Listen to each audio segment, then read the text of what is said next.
चीन के तेवर कुछ नरम पए ने। विवादित खेतर चों पिछे हटण लई चीन ने सहमति दी है। हालांकि समा सीमा कोई तय नहीं की गई। अजिहे दे विच इस विवाद दौरान भारतीय फौज मुखी ले पहुंचे ने, जिथे उन्हां झड़प दौरान जख्मी हुए जवानों का हाल जानिया।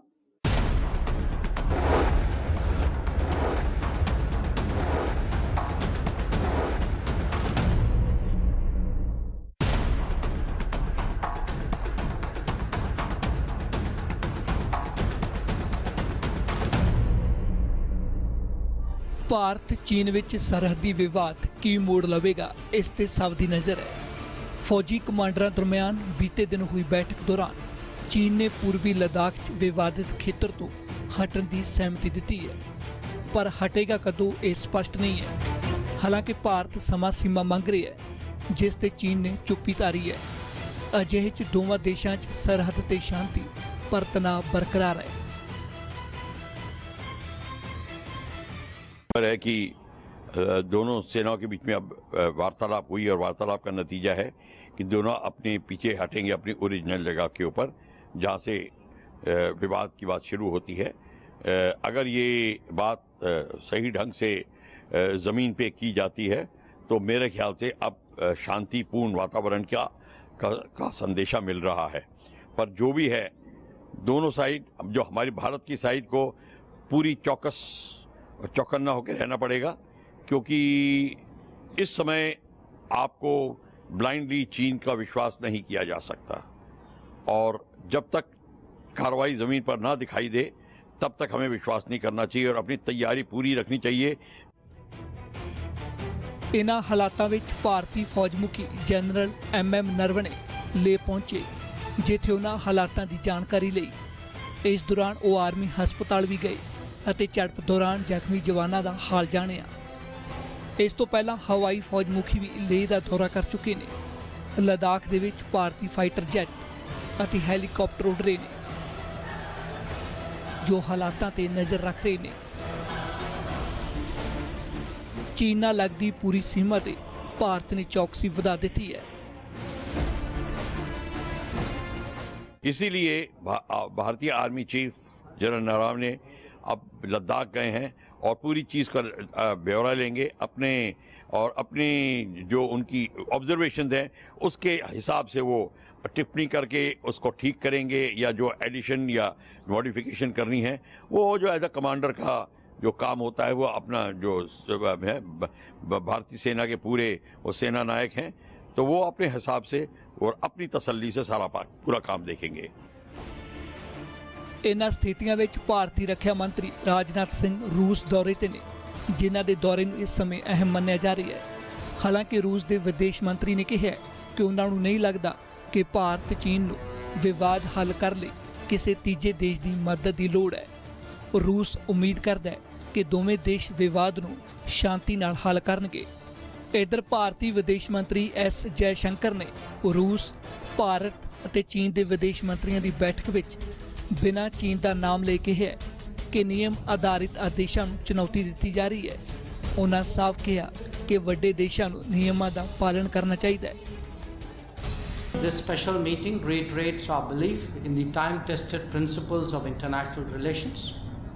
But the challenge today is not just one of concepts and norms, but equally of their practice. The leading voices of the world must be exemplars in every way. Respecting international law, recognizing the legitimate interests of partners, supporting multilateralism and promoting common good are the only way to build a durable world order. इस सब विच कांग्रेस के अंतरिम प्रधान सोनिया गांधी ने इल्जाम लाया कि चीन नाल सरहद ते तनाव नाल जुड़े संकट के मुख्य कारण BJP की अगवाई वाली NDA सरकार का कुप्रबंध और नीतियां जिम्मेवार ने। तो उधर जवाब BJP ने भी दिता है। It is said that misfortunes do not come singly. India has been hit by a terrible economic crisis, a pandemic of huge proportion, and now by a full-blown crisis on the borders with China. much of each crisis is attributed to the mismanagement of the BJP Modi government and the wrong policies pursued by it. Sonia जी, जब देश के army chief Leh में उतर रहे हों और देश के जवानों के मोराल को, उनकी शक्ति को वर्धन कर रहे हों, उसे बढ़ा रहे हों, उसी समय CWC की मीटिंग करना और CWC की मीटिंग में आर्मी के विरोध में कहना और यह कहना कि भारत ने अपने टेरिटरी को सरेंडर कर दिया है, भारत कमजोर पड़ गया है, ये क्या आप आर्मी के साथ दो हाथ होना चाहते? ये किस प्रकार की लड़ाई है? सोनिया जी, मैं आज स्पष्टता के साथ बता देना चाहता हूं और हर कांग्रेसी इसे कान खोल के सुन ले, हमारे देश हिंदुस्तान ने अपनी 1 इंच भी जमीन सरेंडर नहीं किया है, 1 इंच भी जमीन सरेंडर नहीं किया है। ਇਸ ਤੋਂ ਪਹਿਲਾਂ ਸਾਬਕਾ ਪ੍ਰਧਾਨ ਮੰਤਰੀ ਡਾਕਟਰ ਮਨਮੋਹਨ ਸਿੰਘ ਨੇ PM ਮੋਦੀ ਨੂੰ ਸਲਾਹ ਦਿੱਤੀ ਸੀ। ਪੂਰੀ ਕਾਂਗਰਸ ਮੋਦੀ ਸਰਕਾਰ ਤੇ ਹਮਲਾਵਰ ਹੈ, ਪਰ ਇਸ ਸਾਰੀ ਸਿਆਸਤ ਵਿੱਚ ਸਰਹੱਦ ਤੇ ਸਥਿਤੀ ਤਣਾਅ ਵਾਲੀ ਹੈ।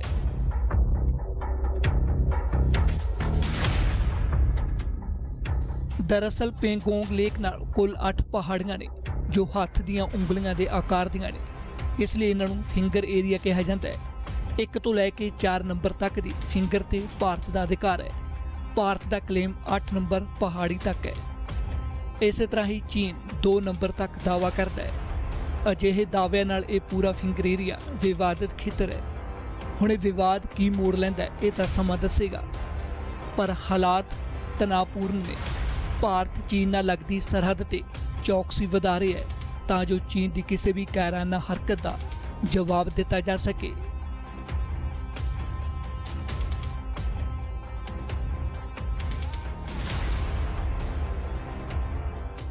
ਫਿਲਹਾਲ ਹੁਣ ਸਮਾਂ ਇੱਕ ਬ੍ਰੇਕ ਦਾ, ਤੇ ਬ੍ਰੇਕ ਤੋਂ ਬਾਅਦ ਮੁੜ ਹੋਣੇ ਜਲਦ ਹਾਜ਼ਰ।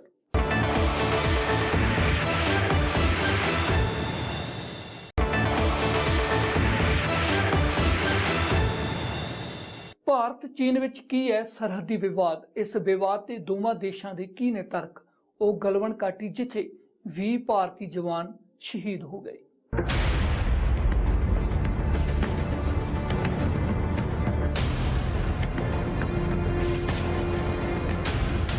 ਭਾਰਤ ਅਤੇ ਚੀਨ ਵਿੱਚ ਸਰਹੱਦ ਤੇ ਪਿਛਲੇ ਕਈ ਹਫ਼ਤਿਆਂ ਤੋਂ ਤਣਾਅ ਦੀ ਸਥਿਤੀ ਹੈ। ਮੌਜੂਦਾ ਸਮੇਂ 'ਚ LAC ਤੇ ਦੋਵੇਂ ਦੇਸ਼ ਆਪਣੀ ਫੌਜ ਦੀ ਮੌਜੂਦਗੀ ਨੂੰ ਵਧਾ ਰਹੇ ਨੇ। गलवन घाटी ਨੂੰ ਲੈ ਕੇ ਦੋਵਾਂ ਦੇਸ਼ਾਂ 'ਚ ਇਸ ਤਣਾਅ ਦੀ ਸ਼ੁਰੂਆਤ ਹੋਈ ਸੀ। ਗਲवन घाटी लद्दाख ਤੇ ਅਕਸਾਈ ਚੀਨ 'ਚ ਭਾਰਤ ਚੀਨ ਸਰਹੱਦ ਦੇ ਨਜ਼ਦੀਕ ਸਥਿਤ ਹੈ। ਅਕਸਾਈ ਚੀਨ ਤੇ ਭਾਰਤ ਤੇ ਚੀਨ ਦੋਵਾਂ ਦਾ ਦਾਅਵਾ ਹੈ। ਗਲवन घाटी ਚੀਨ ਦੇ ਦੱਖਣੀ ਸ਼ਿਨਜਿਆਂਗ ਤੇ ਭਾਰਤ ਦੇ ਲਦਾਖ ਤੱਕ ਫੈਲੀ ਹੈ। 1962 ਦੀ ਜੰਗ ਦੌਰਾਨ ਗਲवन ਨਦੀ ਦਾ ਖੇਤਰ ਪ੍ਰਮੁੱਖ ਰਿਹਾ ਸੀ। ਹੁਣ ਇਸ ਖੇਤਰ ਨੂੰ ਲੈ ਕੇ ਭਾਰਤ ਚੀਨ ਤੇ ਇਲਜ਼ਾਮ ਲਾ ਰਿਹਾ ਕਿ ਭਾਰਤ ਦਾ ਇਲਜ਼ਾਮ ਹੈ ਕਿ ਚੀਨੀ ਫੌਜ ਨੇ ਟੈਂਟ ਸਥਾਪਿਤ ਕੀਤੇ ਨੇ। ਚੀਨ ਕਾਰਨ ਗਲवन ਘਾਟੀ ਤੇ ਭਾਰਤ ਨੂੰ ਵੀ ਫੌਜ ਤੈਨਾਤ ਕਰਨੀ ਪਈ ਹੈ। ਚੀਨ ਵੀ ਕੁਝ ਇਸ ਤਰ੍ਹਾਂ ਭਾਰਤ ਤੇ ਇਲਜ਼ਾਮ ਲਾ ਰਿਹਾ ਹੈ। ਚੀਨ ਦਾ ਇਲਜ਼ਾਮ ਹੈ ਭਾਰਤ ਗੈਰ ਕਾਨੂੰਨੀ ਨਿਰਮਾਣ ਕਰ ਰਹੀ ਹੈ। ਭਾਰਤ ਕਾਰਨ ਉਸ ਨੂੰ ਵੀ ਫੌਜ ਦੀ ਗਿਣਤੀ ਵਧਾਉਣੀ ਪਈ ਹੈ। भारत का कदम समझौते की उल्लंघना है। आप चीन के ऊपर मेहरबानी करके कभी भी विश्वास मत कीजिए, कभी भी विश्वास मत कीजिए। चीन आज तक किसी का सच्चा मित्र नहीं रहा है, विश्व इतिहास इसका साक्षी है। मैं कुछ प्रश्न पूछना चाहता हूं चीन से। फिंगर 4 किसका इलाका है? हिंदुस्तान का। फिंगर 4 में बंकर किसने बनाए? टनल किसने बनाए? चीन ने। तो दोषी कौन है? चीन। और हम पर दोष कर रहा है कि हम line of actual control cross कर रहे हैं। गलत बात है। चीन का कहना है कि भारत ने इस तनाव की शुरुआत की है। चीन ने कहा भारत मई महीने की शुरुआत तो गलवन घाटी सरहद पार कर रहा है, चीन के इलाके च घूम रहा है। मई महीने के पहले हफ्ते में भारतीय ते चीनी फौज का गलवन नदी खेतर आमना सामना होया, क्योंकि भारत गलवन नदी को अपने इलाके च निर्माण कर रहा है। सब तो वड्डा काम सड़क का निर्माण सी, जिसनूं पूरा किया गया है।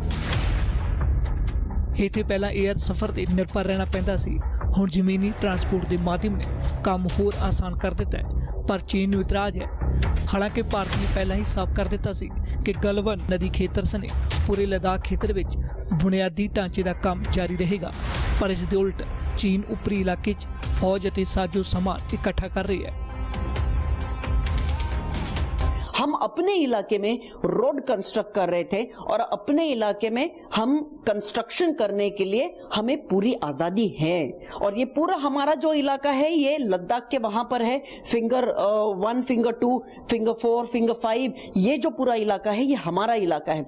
पैंगोंग सो लेक का एक जो इलाका है ये हमारा इलाका है। हमारे इलाके में हम लोग रोड कंस्ट्रक्ट करेंगे, हम लोग आर्मी कैंप्स के लिए सेटअप करेंगे, ये हमारी इच्छा है, ये हमारी आजादी है।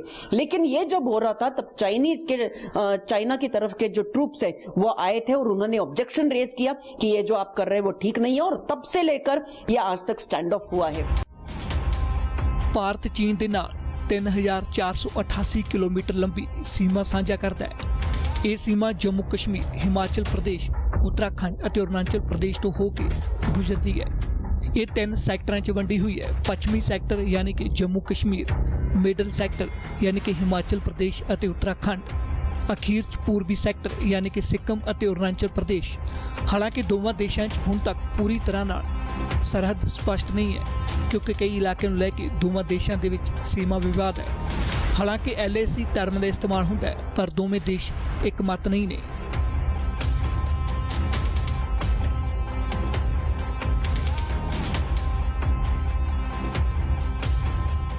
ਭਾਰਤ ਚੀਨ ਵਿੱਚ ਸਰਹੱਦੀ ਵਿਵਾਦ ਨੇ ਇਸ ਸਾਲ ਮਈ ਮਹੀਨੇ ਤੋਂ ਫਿਰ ਤੂਲ ਫੜਿਆ ਹੋਇਆ ਹੈ। ਅਜਿਹੇ ਦੇ ਵਿੱਚ ਦੋਵਾਂ ਦੇਸ਼ਾਂ 'ਚ ਮੀਟਿੰਗਾਂ ਦਾ ਦੌਰ ਜਾਰੀ ਸੀ ਕਿ ਝੜਪ ਦੌਰਾਨ 20 ਭਾਰਤੀ ਜਵਾਨ ਸ਼ਹੀਦ ਹੋ ਗਏ।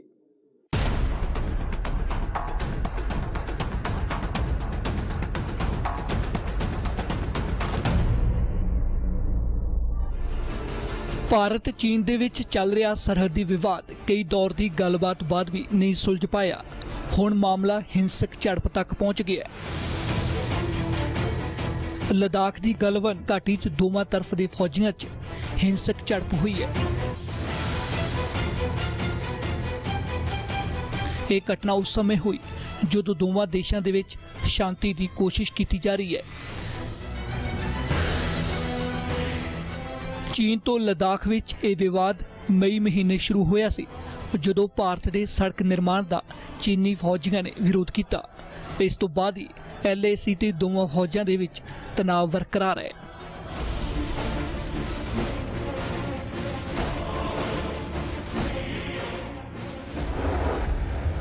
पांच 6 मई की रात नूं ईस्ट लद्दाख की पैंगोंग झील ते दोवां देशों के जवानों च झड़प हुई सी। झड़प कारण दोवां देशों के जवान जख्मी भी हुए। 9 मई नूं ईस्ट च सिक्किम के उत्तर च नाकुला सैक्टर च एक बार फिर झड़प हुई। दोवां देशों के जवान जख्मी हुए, हालांकि बाद च गलबात नाल मसला सुलझ गया। 12 मई नूं LAC ते चीन के 3 हैलीकॉप्टर वेखे गए। इतराज बाद चीन के फौजी वापस चले गए। 27 मई नूं अमेरिकी राष्ट्रपति ने विचोलगी का प्रस्ताव रखिया। डोनाल्ड ट्रंप ने कहा हाल लई विचोलगी नूं तैयार ने। 28 मई नूं भारत ने कहा कि वह शांति नाल मसले नूं हल कर सकते हैं। चीन ने भी डोनाल्ड ट्रंप की विचोलगी नूं रद्द कर दिता। 1 जून नूं चीन ने कहा कि हालात स्थिर ते कंट्रोल विच ने। चीन के फाइटर जहाज लद्दाख तो उस समय कुछ ही दूर सन। 6 जून नूं लेफ्टिनेंट जनरल हरिंदर सिंह की अगवाई च बैठक हुई। दोवां देशों च मीटिंग नूं सही दिशा वाल दस्सिया गया। 11 जून नूं पता चलिया कि चीनी फौज वड्डी गिनती च मौजूद है। भारत ने भी अपनी फौज भारी गिनती चला दी। 13 ਜੂਨ ਨੂੰ ਭਾਰਤੀ ਫੌਜ ਮੁਖੀ ਨੇ ਕਿਹਾ ਸੀ ਕਿ ਹਾਲਾਤ ਕਾਬੂ ਹੇਠ ਨੇ। ਭਾਰਤ ਨੇ ਕਿਹਾ ਕਿ ਗੱਲਬਾਤ ਨਾਲ ਹੱਲ ਨਿਕਲੇਗਾ। 15 ਜੂਨ ਨੂੰ ਭਾਰਤ ਚੀਨ 'ਚ ਕਮਾਂਡਰ ਅਫਸਰ ਲੈਵਲ ਦੀ ਮੀਟਿੰਗ ਵੀ ਹੋਈ। ਪਹਿਲਾਂ ਵਰਗੀ ਸਮਾਨ ਸਥਿਤੀ ਕਾਇਮ ਕਰਨ ਲਈ ਚਰਚਾ हुई सी। क्लैश हुआ है जब मीटिंग हो रही थी, जिनमें जनरल लेवल की मीटिंग हो रही थी, फ्लैग मीटिंग हो रही थी, नेगोशिएशन चल रहे हैं, उस समय अगर फायरिंग हुई है उसको कहते हैं परफिडी। जिनीवा कन्वेंशन की लैंग्वेज में ये एक क्राइम है, वॉर क्राइम है। और इन्होंने अगर ये परफिडी की है, मतलब धोखाधड़ी की है, तो इसका उनको खामियाजा भुगतना पड़ेगा। उन्होंने ये कार्रवाई शुरू करी, तो इसके लिए तो इंक्वायरी तो पूरी होगी, वो भारत पे डिपेंड करता किस तरीके से करें। पर जो प्रवक्ता ने जो कहा बिल्कुल ठीक कहा है, पर ये जो है मीटिंग्स हैं वो स्थगित नहीं हुई हैं, वो चल रही हैं। इसका मतलब दोनों साइड कंट्रोल करने की कोशिश कर रही हैं। लेकिन ये जो स्टैंड ऑफ है ये डी एस्केलेट होने लगा था। ब्रिगेड लेवल के टॉक्स हुए थे, हमारे डिव लेवल के टॉक्स हुए थे और कोर लेवल के भी टॉक्स हुए थे, और तब से ये डी एस्केलेशन जारी था। इन्हां तमाम कोशिशों के बाद 16 जून ਨੂੰ खबर आई कि गलवान घाटी च भारत ते चीन के फौजी जवानों च हिंसक झड़प हुई है। इस घटना बाद शांति दी कोशिशों नूं वड्डा झटका लग्या है।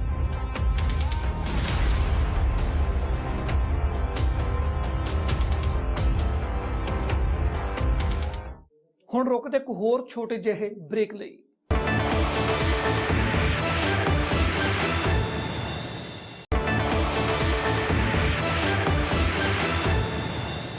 गलवान घाटी की हिंसक झड़प बाद थोड़ा अतीत ते भी नज़र पाउने आ। 1967 बाद जो आखिरी बार 1975 दे विच सरहद ते गोली चली।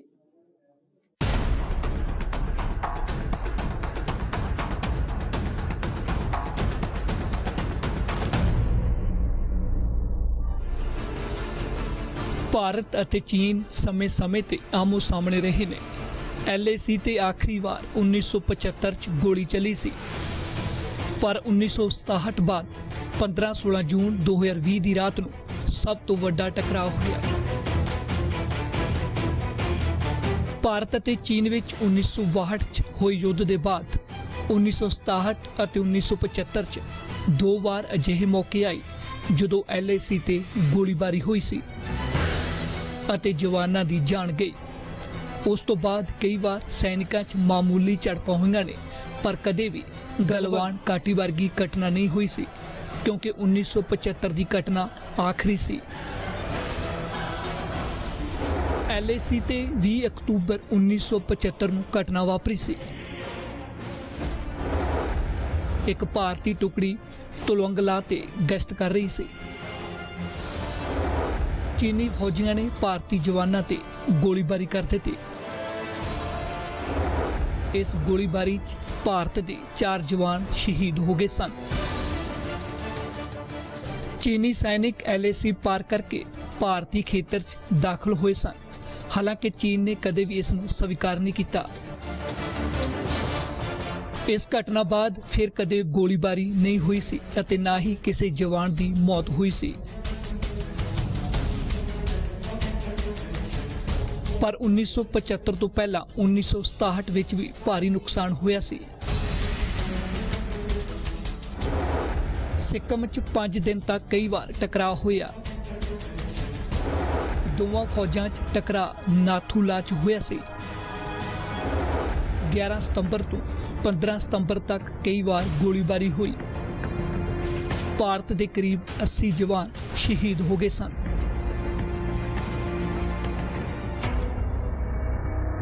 1967 की घटना विच चीन का भी वड्डा नुकसान होया सी अते चीन के भी 400 के करीब फौजी मारे गए सी।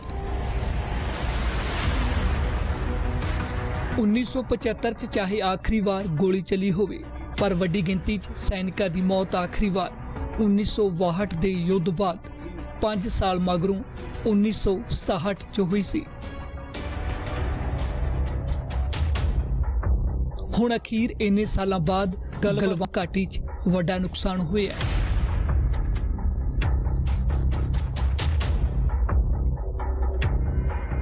ਫਿਲਹਾਲ ਦੇ ਲਈ ਇਹਨਾਂ ਹੀ ਦੇਸ਼ ਦੁਨੀਆ ਦੀਆਂ तमाम ਖਬਰਾਂ ਵੇਖਣ ਲਈ ਤੁਸੀਂ ਵੇਖਦੇ ਰਹੋ ABP ਸਾਂਝਾ।